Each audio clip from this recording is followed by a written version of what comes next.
Welcome to The Explainer. Today, we're going to dig into China's new playbook for, well, you could almost call it mineral warfare. We're going to explore how Beijing is turning these absolutely essential raw materials into geopolitical weapons, and maybe more importantly, why it's all happening faster than ever before. So, the tension really started to ramp up in 2023.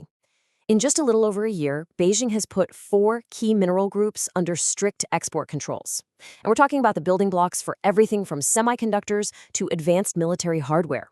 It's no exaggeration to say this sent some serious shockwaves through global supply chains. And all of this, of course, raises the big question for our explainer today. What exactly is the strategy behind these sudden restrictions? Is there a pattern? And what could possibly be next on their list? Okay, so let's get right into it. To really wrap our heads around what's happening now, we've actually got to rewind the clock.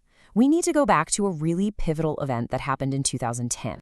Back then, in the middle of a territorial dispute, China just slammed the brakes on shipping rare earths to Japan. Now, you have to remember, these are the minerals that are absolutely essential for the high-powered magnets in everything from your iPhone to guided missiles. The effect was, well, immediate. Prices went through the roof, and for the first time, the world got a real clear look at the immense economic leverage China had over high-tech industries. But there was a flaw in the plan. The US, the EU, and Japan all banded together and took China to the World Trade Organization. Their argument? That these kinds of export quotas were straight up illegal. And you know what? In 2014, the WTO agreed. China had to back down. But believe me, it learned a very, very important lesson from the whole ordeal.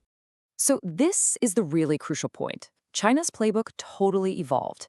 They realized a hard no, just using quotas, could be challenged and beaten in court. But a maybe that comes from a licensing system, where every single shipment needs government approval, well, that's a whole lot harder to fight. You just reframe it. It's not a trade issue anymore. Now it's a matter of national security. So how did they build this new strategy? Well, after that WTO loss, China didn't give up on the idea. It just got a lot smarter. They started methodically, piece by piece, building a new legal framework to turn that maybe into a powerful weapon. And what's really fascinating here is just how deliberate this progression was. In 2015, you get a national security law that gives them the legal justification. Then, in 2017, they tighten their control over mining permits. But the real masterstroke was the 2020 export control law. This thing created a single, powerful tool that allows the government to add any material to a control list just by administrative action. No new laws, no messy debates. The weapon was officially assembled and ready to go. So with this new legal power locked and loaded, it was really only a matter of time before it got used. And pretty quickly, a very clear tit-for-tat pattern started to emerge. The main trigger was this. October 2022, the US drops these huge, comprehensive restrictions designed to cut China off from advanced semiconductor technology. And when allies like the Netherlands and Japan got on board, you can bet Beijing was preparing its response. And that response was incredibly swift and sequential.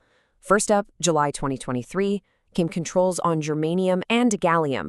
Both are crucial for chips and electronics. Then, just 3 months later, high-purity graphite, which is absolutely essential for EV batteries, got added to the list. And then, controls on antimony, a key mineral for military stuff, were announced for August 2024. And this chart just brilliantly illustrates the change in tempo. I mean, look at this. The gap between that first rare earth incident and this new wave of controls was 13 years. But the time it took to add 3 more entire mineral groups to the control list? Less than 1 year. The pace has accelerated dramatically.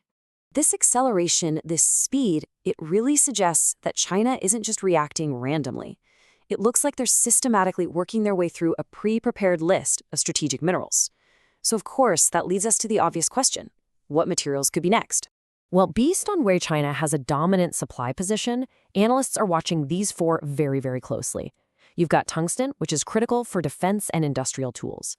There's indium. Without it, we wouldn't have flat panel TVs or touchscreens. Bismuth is used in everything from medicine to electronics. And then there's fluorspar, a key ingredient for making aluminum and for manufacturing semiconductors. Every single one of them represents a potential point of leverage. And that really brings us to the crucial takeaway here. We've gone from a one-off event way back in 2010 to a systematic, legally fortified, and rapidly escalating strategy. So the question really isn't if China will use this playbook again, it's when.